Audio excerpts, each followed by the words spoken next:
उत्तर प्रदेश के मुख्यमंत्री योगी आदित्यनाथ ने आज जनपद प्रयागराज के फूलपुर विधानसभा में आयोजित जनसभा को संबोधित किया। इस मौके पर जनसभा को संबोधित करते हुए सीएम ने कहा कि उत्तर प्रदेश की धरती को दंगा मुक्त कराना हमारा कर्तव्य है। साथ में उन्होंने ये भी कहा है कि कोई भी माफिया हो, खनन माफिया हो, नकल माफिया हो, उससे सख्ती से निपटेंगे। साथ में उन्होंने समाजवादी पार्टी यानी विपक्ष पर जमकर हमला बोला। साथ में उन्होंने कहा है कि उन्होंने सपा पर हमला करते हुए कहा कि सपा को विकास से कोई मतलब नहीं है, इनका एक ही सिद्धांत है, सबका साथ और सफाई परिवार का विकास।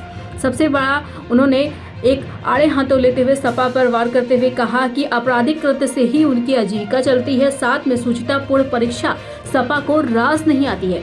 भाजपा के लिए चुनाव सेवा का जबकि एक मिशन है, जबकि सपा और बसपा के लिए चुनाव केवल व्यवसाय है।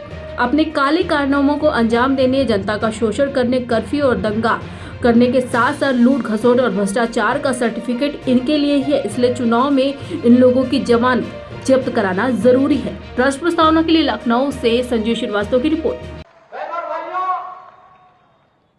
समाजवादी पार्टी राम मंदिर का विरोध करती है,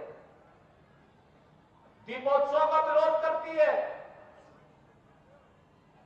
देव दीपावली का विरोध करती है, परीक्षाओं की शुचिता का विरोध करती है, विकास के कार्यों का विरोध करती है, गरीब कल्याणकारी योजनाओं को जो गरीबों को लाभ मिलता है उसका भी विरोध करती है। यह तो केवल और केवल बांटने की राजनीति पे विश्वास करती है। बहनों और भाइयों, अयोध्या में 500 वर्षों का इंतजार क्यों हमें करना पड़ा था? क्यों करना पड़ा था? क्योंकि हम बटे थे। काशी में क्यों हमें अपमान झेलना पड़ा था? क्योंकि हम बटे थे। मथुरा में क्यों अपमान झेलना पड़ा? क्योंकि हम बटे थे। और जब बटे थे तो कटे थे। बटना नहीं है, एकजुट होना है। याद रखना, भारत की आज की सबसे बड़ी चुनौती है जाति के नाम पर बांटने वाले लोग देश के दुश्मन की तरह काम कर रहे हैं।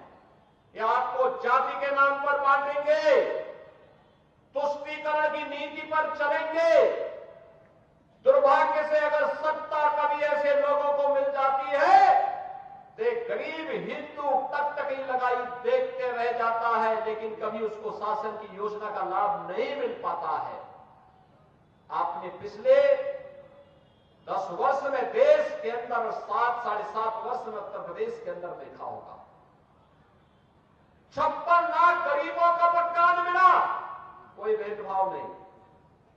2.5 करोड़ से अधिक गरीबों के घर में शौचालय बने, कोई भेदभाव नहीं। लगभग 2 करोड़ गरीबों के घर में उज्ज्वला योजना का रसोई गैस का सिलेंडर पहुंचा, कोई